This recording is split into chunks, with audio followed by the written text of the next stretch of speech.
नमस्कार। जब हम भारतीय संविधान का पहला पन्ना खोलते हैं ना, तो एक बहुत ही बुनियादी सवाल सामने आता है। आखिर ये भारत है क्या? तो आज हम संविधान के भाग 1 को ही समझने वाले हैं। यही वो हिस्सा है जो बताता है कि हमारी देश की असली पहचान क्या है और इसका जो नक्शा हम देखते हैं वो कैसे बनता है और कैसे बदलता है। तो चलिए इन सवालों को जरा और कुरेदते हैं। भारत असल में है क्या? और हमारे देश का जो नक्शा आज हम देखते हैं, क्या वो कोई पत्थर की लकीर है या उसे बदला भी जा सकता है? इन सारे सवालों के जवाब बताए कहाँ हैं? संविधान के पहले भाग में ही छिपे हुए हैं। इन सवालों के जवाब की जो शुरुआत है वो होती है हमारे राष्ट्र की नींव से, और ये नींव रखी गई है अनुच्छेद 1 में। यही वो आर्टिकल है जो हमारे देश को उसकी सबसे मौलिक, सबसे बेसिक परिभाषा देता है। संविधान की पहली लाइन ही देखिए कितनी जबरदस्त है। India that is Bharat. जरा सोचिए, ये सिर्फ दो नाम नहीं है, ये हमारे देश की संवैधानिक पहचान की एक तरह से घोषणा है। यहाँ आधुनिक नाम इंडिया और हमारा पारंपरिक नाम भारत, दोनों को बराबर का सम्मान और दर्जा दिया गया है। लेकिन नाम से भी ज्यादा जरूरी बात इसके आगे लिखी है। भारत राज्यों का संघ यानी कि यूनियन ऑफ स्टेट्स होगा। अब यहाँ पर फेडरेशन शब्द का इस्तेमाल नहीं किया गया, और ये जानबूझकर किया गया था।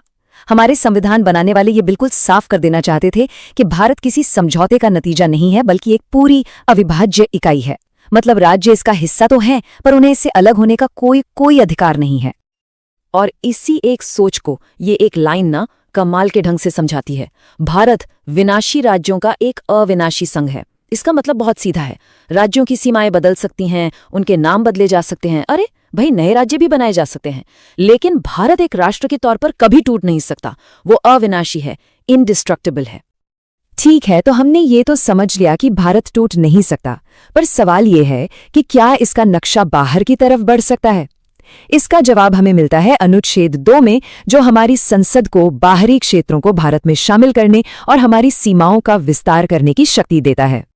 और ऐसा नहीं है कि ये शक्ति सिर्फ किताबों में है, इसका असल में इस्तेमाल भी हुआ है। याद कीजिए 1961, जब गोवा, दमन और दीव को पुर्तगाली शासन से आजाद कराकर भारत का अभिन्न अंग बनाया गया। या फिर 1975 की बात करें, जब सिक्किम ने एक जनमत संग्रह के बाद भारत का एक पूर्ण राज्य बनने का फैसला किया। ये दोनों ही अनुच्छेद 2 की शक्ति के सबसे बड़े और साफ उदाहरण हैं। तो ये तो हुई बाहर से नए इलाकों को जोड़ने की बात, लेकिन देश के अंदर का नक्शा बदलने का क्या? ये शक्ति मिलती है अनुच्छेद 3 से, और ये हमारी संसद को देश की आंतरिक राजनीतिक सीमाओं को फिर से खींचने की एक असाधारण, एक बहुत बड़ी शक्ति देता है। तो संसद आखिर कर क्या सकती है? जरा सोचकर देखिए। संसद चाहे तो एक नया राज्य बना सकती है, किसी भी राज्य का एरिया बड़ा या छोटा कर सकती है, उसकी बाउंड्रीज को बदल सकती है, और यहाँ तक कि किसी राज्य का नाम भी बदल सकती है। पर यह होता कैसे है? प्रक्रिया काफी सीधी है। संसद में एक बिल पेश होता है, राष्ट्रपति उस बिल पर संबंधित राज्य, मतलब जिस राज्य पर असर पड़ रहा है, उससे राय मांगते हैं। लेकिन यहाँ एक बहुत बड़ा ट्विस्ट है। राज्य की राय सिर्फ एक सलाह होती है, उसे मानना या ना मानना ये पूरी तरह से राष्ट्रपति और संसद पर निर्भर करता है। और आखिर में संसद में सिर्फ एक साधारण बहुमत से बिल पास हो जाता है और देश का नक्शा बदल जाता है। तो हमने प्रक्रिया समझ ली।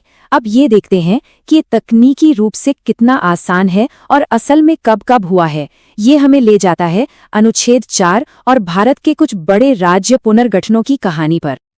और यहीं पर अनुच्छेद 4 एक बहुत ही जरूरी बात बताता है, वो ये कि देश का नक्शा बदलने के लिए किसी बड़े संवैधानिक संशोधन की, मतलब कॉन्स्टिट्यूशनल अमेंडमेंट की जरूरत नहीं है। ये काम एक साधारण विधायी प्रक्रिया से हो सकता है, जिसके लिए सिर्फ सिंपल मेजॉरिटी यानी आधे से एक ज्यादा सांसदों की सहमति ही काफी है। और इस शक्ति का इस्तेमाल भारत के इतिहास में बार बार हुआ है। जरा देखिए भारत का नक्शा कैसे बदला है। 1956 में भाषा के आधार पर पूरे देश के राज्यों को फिर से बनाया गया। फिर आया साल 2000, जब हमें झारखंड, उत्तराखंड और छत्तीसगढ़ मिले। 2014 में तेलंगाना एक नया राज्य बना, और सबसे हाल में 2019 में जम्मू और कश्मीर को 2 केंद्र शासित प्रदेशों में पुनर्गठित किया गया। ये टाइमलाइन साफ दिखाती है कि भारत का नक्शा कभी भी स्थिर नहीं रहा है। तो इन सब आर्टिकल्स और प्रक्रियाओं का असली मतलब क्या है? संविधान के इस पहले भाग से हमें क्या सीखना चाहिए? चलिए अब इसकी जो सबसे मुख्य बातें हैं उन पर आते हैं। तो जो सबसे जरूरी बातें याद रखने वाली हैं वो ये हैं। पहली, भारत राज्यों का एक संघ है, कोई ढीला ढाला समझौता नहीं। दूसरी, किसी भी राज्य को देश से अलग होने का कोई अधिकार नहीं है। और तीसरी, भारत के राजनीतिक नक्शे को बदलने की जो अंतिम शक्ति है वो सिर्फ और सिर्फ हमारी संसद के पास है। और सच कहूं तो यही लचीलापन हमारे लोकतंत्र की एक बहुत बड़ी ताकत रहा है, जिसने देश को समय और जरूरतों के हिसाब से बदलने में मदद की है। और आखिर में एक वाक्य है जो भाग 1 के पूरे सार को, उसकी आत्मा को समेट लेता है। भारत सिर्फ राज्यों का एक संग्रह नहीं है, बल्कि एक मजबूत और अविभाज्य देश है। ये हमारे संविधान की एकता और अखंडता की जो भावना है, उसे बहुत ही खूबसूरती से दिखाता है। यह वीडियो आपके एग्जाम के लिए उपयोगी लगी हो तो चैनल को सब्सक्राइब करें और वीडियो को लाइक जरूर करें। धन्यवाद।